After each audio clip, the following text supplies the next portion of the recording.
7-footer. Schroeder working on a 7-footer like Jokic and makes him Detroit. And they were but 4-17.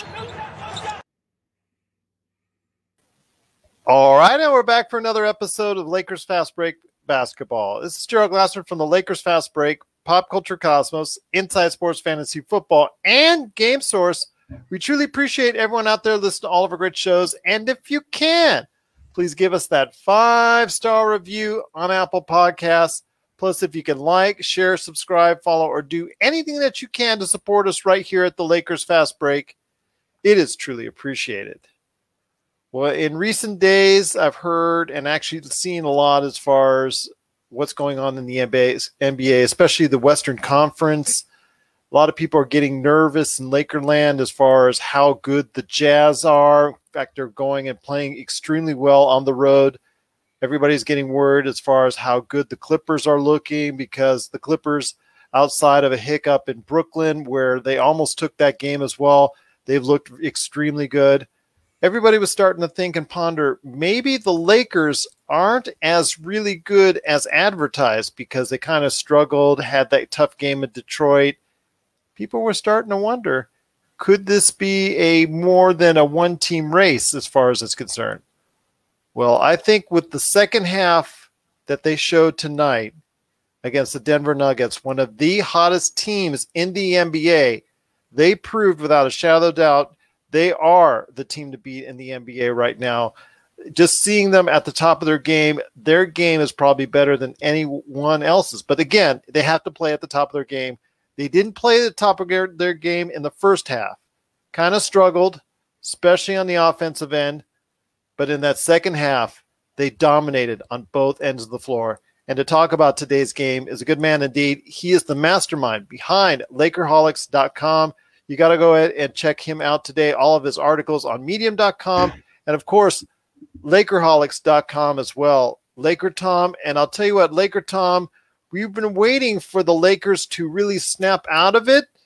And I think whatever happened in that first half, it just got them in that locker room.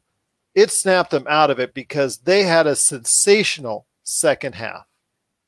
Well, you know, I wrote an article for LakerHolics.com talking about how the simple fact that it was just LeBron James and Alex Caruso were the only two players on the Lakers who had a positive net plus-minus rating for the last 4 games.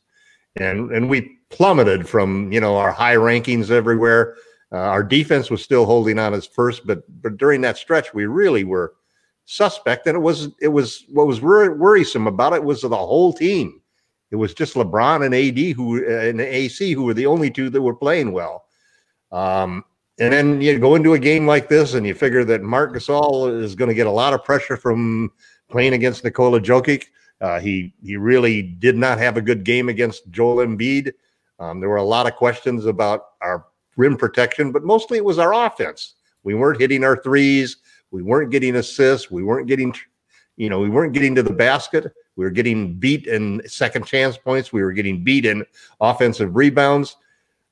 We came out the second half, and I have to say this was the first time this year that I have seen this roster play the same type of championship pressure defense all over the court, flying all over, making shots, blocking shots, putting pressure, doubling, challenging players everywhere on the court. And it was just a terrific performance by the Lakers, an MVP performance for sure by LeBron James. Excellent games by almost everybody on the team, contributed at times. Anthony Davis was not the second best player in the world tonight, but he made a couple of key plays, and there was some just great, terrific play from Harrell, from THT, from KCP at times. It wasn't a great game by Caruso. Kuzma had some good defensive stuff. In fact, he had finally some good defensive plays. He had some good assists. We moved the ball. We had 29 assists. Well, I was going to say he finally got the better hand of Michael Porter Jr. one time. You know the jokes that we were saying last year in the bubble when he would get him and he would fake him literally out the building. He finally got him as he blocked the three-pointer this time around. Right. And Kuzma had 2 key blocks in the game. Schroeder showed some incredible hustle, those 2 dives for the ball. We outscored them by 33 points in the second half and held them to 35 points. One of the hottest teams around. Joker scored 7 points early. He scored 6 points the last 3 quarters. And a good deal of that time, he was guarded by Montrezl Harrell, who was destroyed by the LA reporters and so forth after having a dismal playoffs in the bubble last year after his grandmother died. Trez played terrific defense. The team played great defense. And you saw that whole philosophy that we took on with Anthony Davis really playing the 5. And every time Harrell was in there, he was really playing the 4 because Anthony Davis was the guy who was guarding Joker. And it was just a terrific game. I mean, I'm so proud of the Lakers for coming out. This was exactly what this team needed to do. It was a statement game. I said it was a game that they had to win on LakerHolics.com, and they came through with a 21-point victory, walking away, never took their foot off the gas in the second half, totally focused the entire time. That lineup of LeBron, THT, Kuzma, AC, and Harrell was terrific again.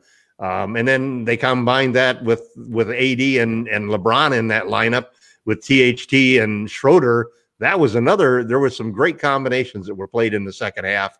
And the Lakers are, as I said many times, in a tier by themselves at the top of the NBA.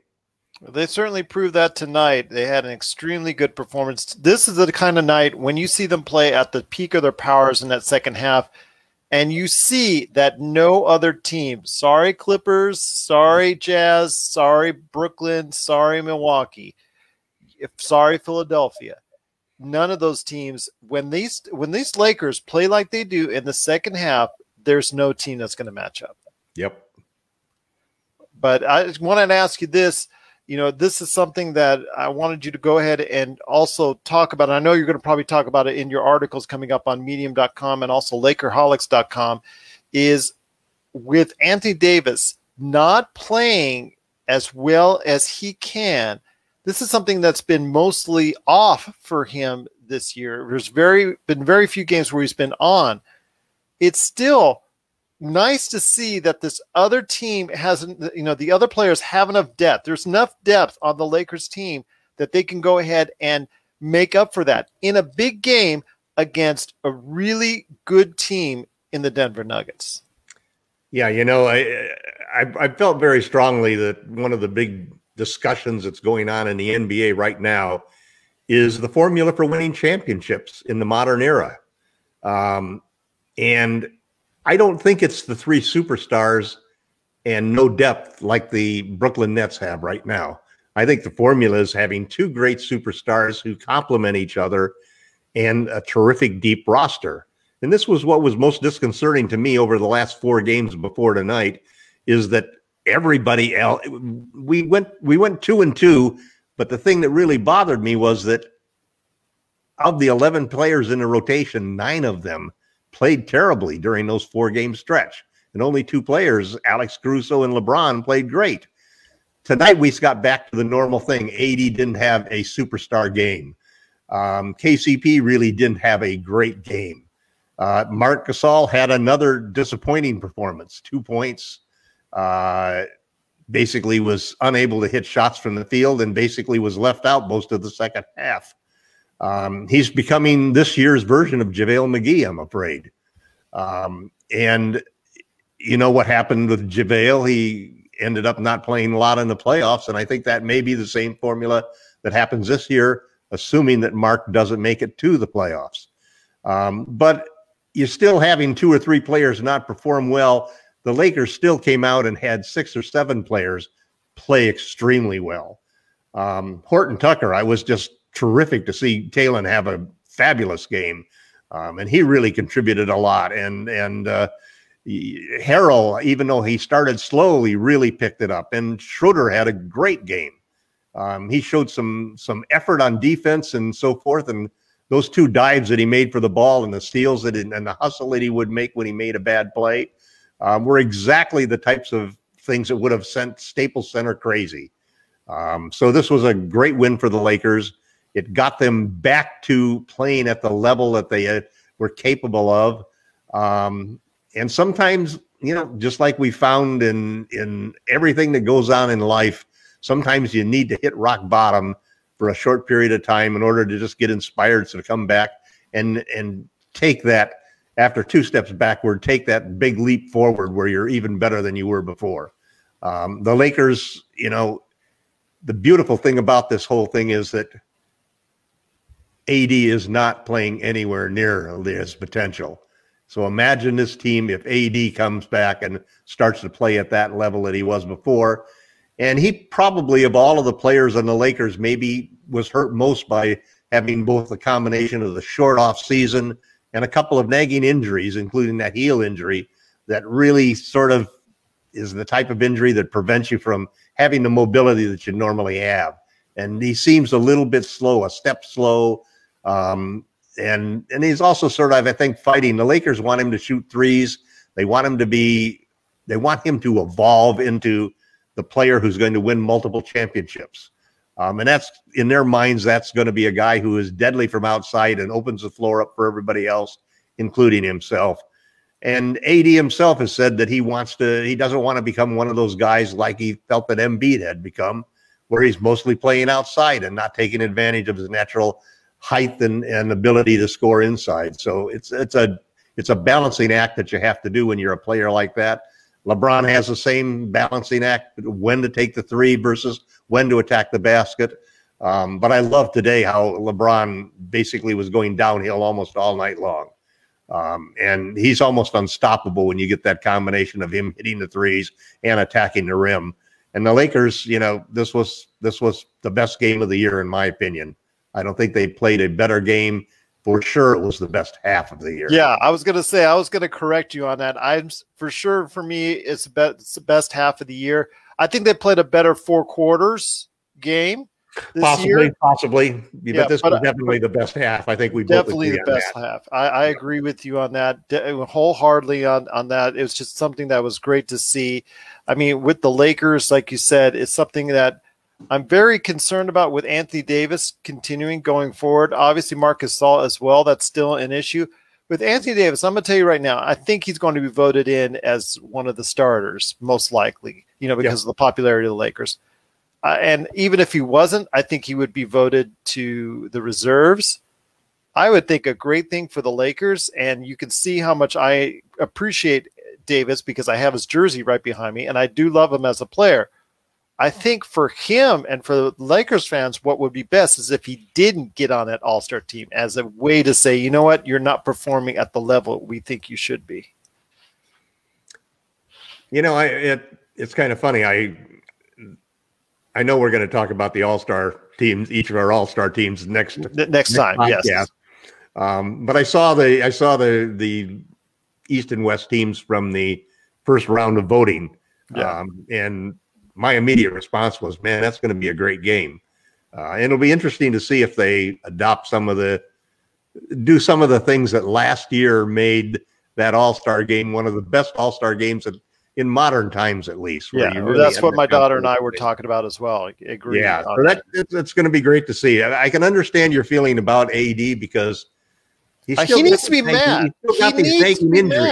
He's still got these nagging injuries and so forth, and he does his presence on the floor has such an influence that when he doesn't play, we really can struggle.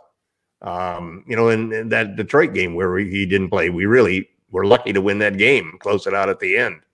So it's, you know, I can understand you wanting him to, but I don't think there's a chance in hell with the Lakers fan base and the All-Star voting. AD will be in there for sure, and LeBron James just created some space between himself and Joel Embiid, and definitely Nikola Jokic for the MVP sweepstakes this year. I think LeBron is going to go wire to wire for that, and if he does that, that's probably a great sign for the Lakers because he's playing. I mean, I saw several articles recently where people were saying that LeBron James is playing better at 36 years old than ever he has before. And you know, I remember the athletic LeBron James of the Heat times, and so of the Heat years.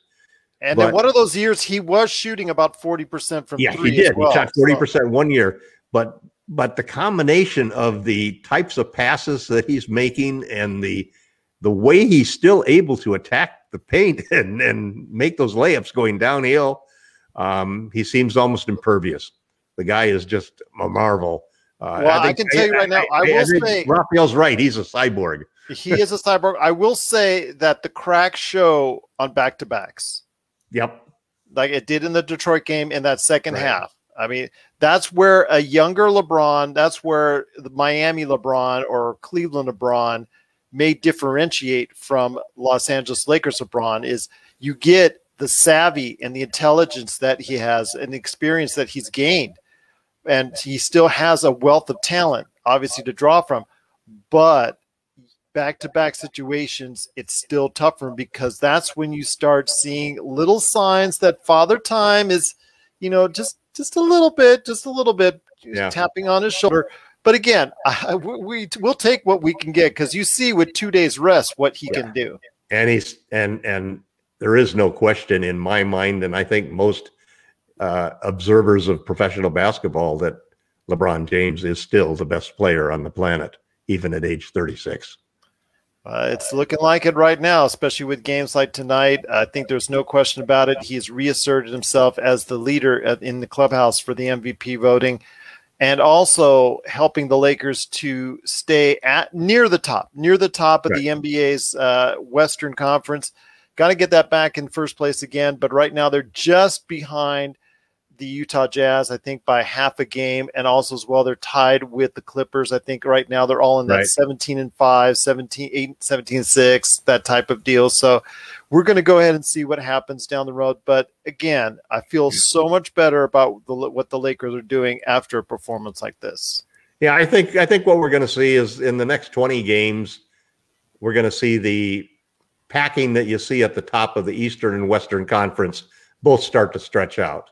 You know, it gets a lot easier when there are 40 games in the books and there aren't a bunch of teams all stacked around 6, 7, and 8 losses. Those teams are going to, you know, then those losses are going to be 8 losses to 12 losses to 16 losses. And I think you're going to see the Lakers take over first place again. Because I think at some point in time, Anthony Davis is going to get back to being the Anthony Davis he was before. He has a high standard for himself. I'm sure he's going to be somewhat critical of his play tonight. You know, there was a point where if he hadn't got that last dunk, he might have ended up with under 10 points, which is almost unheard of for a player of his caliber. So the Lakers have, in addition to how well they played in the second half tonight and demolished the Nuggets, they still have a lot of untapped potential simply because of Anthony Davis. Yeah. You know, if you put in the Anthony Davis who played in the playoffs last year into this existing team right now, they just are elevated so far above the other teams that it's really a bigger gap than we've ever seen before. So I'm looking forward to seeing this happen. I'm looking forward to seeing AD come back, and I'm looking forward to seeing the team play this kind of defense every single night. And that's still with definitive questions about that you and I have regarding Marc Gasol, Wes Matthews, end of the bench rotation, that type of deal. His points in the paint. I mean, we could still go on with a list of stuff that's there, that's flaws that we're concerned about, but the positives, the positives really outweigh the negatives as far as what we're seeing with the Lakers. Because we've got the depth to be able to take care of them. Yeah, you know, that's the big difference. That if Gasol doesn't. I mean, I expect Mark will continue to start at least for the foreseeable future. I do think that there are some opportunities.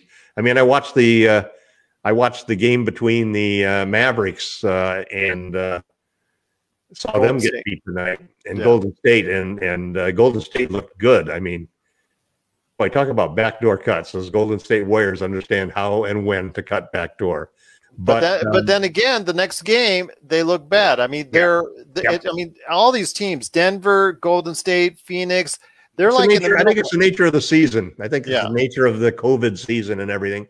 But it was interesting because I saw that Willie Cauley-Stein now that Porzingis is in there, Willie Cauley-Stein has really been relegated to a third string center. I think he's one of the trade targets that I've actually wanted the Lakers to pursue. For years, I've been a Willie Cauley-Stein fan. Just can't finish at the rim. That's the only problem. But you don't need him for that. I mean, we're not getting any points from Gasol, but I would sure like to have some rim protection and a 240-pound center who could block shots and it can run like a deer. Yes. And defend on the perimeter. He still can. He's the kind of player that I think makes sense. I also still like Nerlens Noel, and I do think the Lakers will make a move, and they probably could get one of those guys without giving up anything that's in their rotation. So it would just give us a little more depth at center. I expect them to pursue something at the trade deadline unless Gasol can suddenly, get a drink from LeBron's fountain of youth and get a little quicker and so forth. I mean, he wasn't terrible tonight because Joker is a tough matchup. And other than the way that Nikola always seems to have a burst in the start of the games where he got 7 quick points, we really held him in check the rest of the game. It was really a marvelous defensive job. And I noticed too that, we usually only double guards, but we were doubling him aggressively all in the fourth quarter. And that just creates chaos for a team because being proactive like that on defense takes them out of their normal offense. And that's what's really important about being aggressive defensively. And you can't do that very well usually with Gasol in the game, whereas you can do it with Trez in the game. And I think that we're going to see a lot more closing with Trez in the closing things. And he's improved his free throw shooting this year from 60% to 70%. That helps a lot. So looking good if you're a Lakers fan. This was a wonderful game and no anxiety. You just sat there and enjoyed it as the Lakers started with that run late in the third quarter to just turn that quarter around. We had 20-point differential in the third quarter, 37 points to their 15. So great win. I don't even know, when is the next game? Who do we play? That's going to be on Saturday against our arch nemesis, the Detroit Pistons. So we're looking for a rematch there. So it's going to be. I think it's going to be ugly, personally. This could be Jamie's trap game coming at us here once again, but it is going to be something to see. Tom, it's been great having you aboard on today's episode. Once again, the Lakers win 114-93 over the Denver Nuggets with a sensational second half. But before we head on out, any quick plugs for your medium.com or Lakerholics.com? No, I've been working on a couple of long-term stories, but I've sort of pulled off of those simply because I wanted to see what was happening with the Lakers. Normally I tend to let Jamie, do most of the plugging for with his 5 things for the events that are happening current.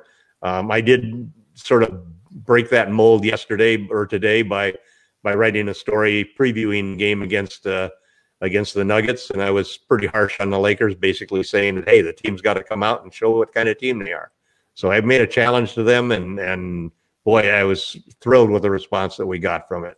So tomorrow, I think I'm going to be jumping right in with everybody else in the conversation and praising all of the great moves that were made by Frank Vogel, the way the short rotation has continued to work, the way that LeBron and 4 reserves lineup has continued to play extremely well, and the defense, man, that's the whole name of the game right now.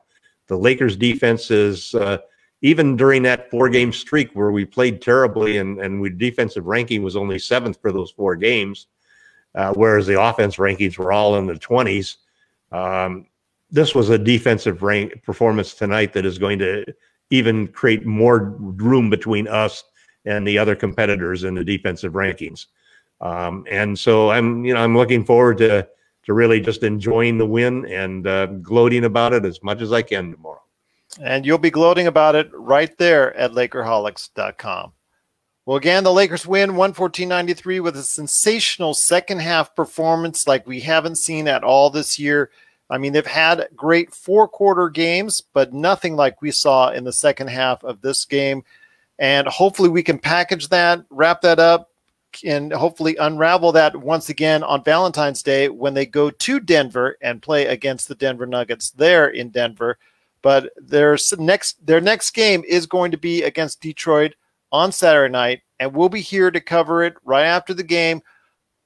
Pretty sure Tom's going to be here. Not sure if Jamie or Magic Man or L Rob's going to be here as well, but they're always welcome to join us.